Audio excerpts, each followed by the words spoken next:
Faly miarabantsika tsirery avin-drehitra tsy tia talata maraina fa 7 Desambra ity misotroan'Andriamanitra isika.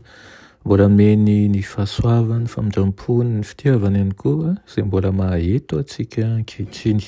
Hiditra amin'ny tontolo andro vaovao indray isika, kanefa izany indrindra dia tiantsika Andriamanitra mba hiaro lalana antsika amin'ny zavatra rehetra. Ary izany no anton'izao fotoana manokana izao. Andehanantsika any amin'ny mofinaina ara dia hivavaka isika. Tompon'Andriamanitra eo misaotra anao izay rehefa nomena tombontsoa indray ankehitriny.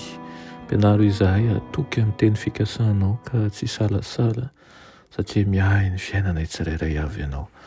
Tenena rehefa voninkaina anao izahay amin'ny anaran'i Jesosy. Amen. Lohatenin'ny mofinainantsika androany dia hoe manao hoe mankala ota tia ny fahamarinana.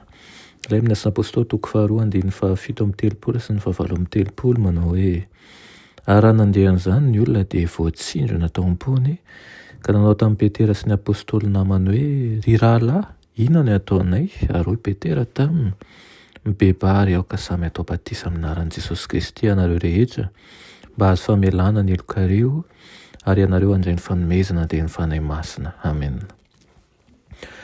Ataon'ny olona ahoana ny ho mahitsy eo anaty an'Andriamanitra? Ataon'ny mpanota ahoana ny ho marina? Tsy misy afa-tsy ao amin'ny Kristy ihany ny azahoantsika hifanaraka amin'Andriamanitra amin'ny fahamasinana. Kanefa ataontsika ahoana no fakeo amin'ny Kristy? Marobe ny olona velom-panontaniana tahaka an'izany ihany koa.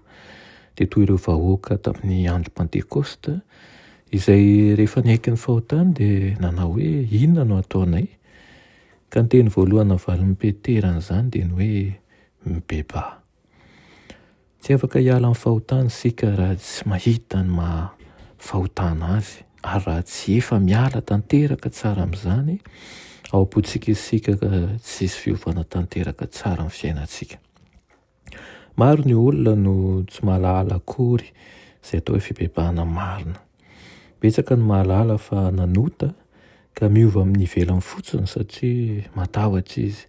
Ndao ahatonga fijaliana aminy ny ratsy nataony. Izany akory anefa ny tena fibebahana ambaran'ny Baiboly.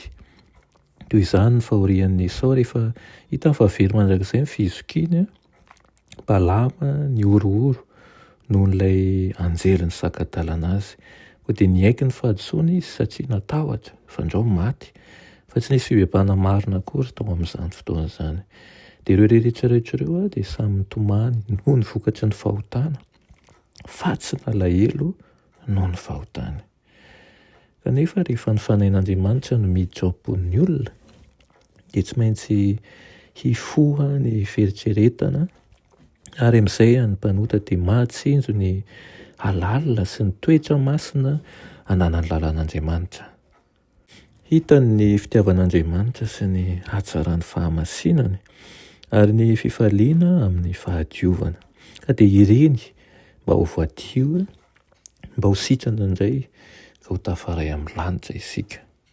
Ny fibebahana tena izy noho izany dia tsy ny hoe fatahorana ny zavatra iseho fa ny fankahalana. Rehefa tonga amin'ilay fankahalana ny ota isika dia tonga amin'ilay tena hoe fibebahana marina.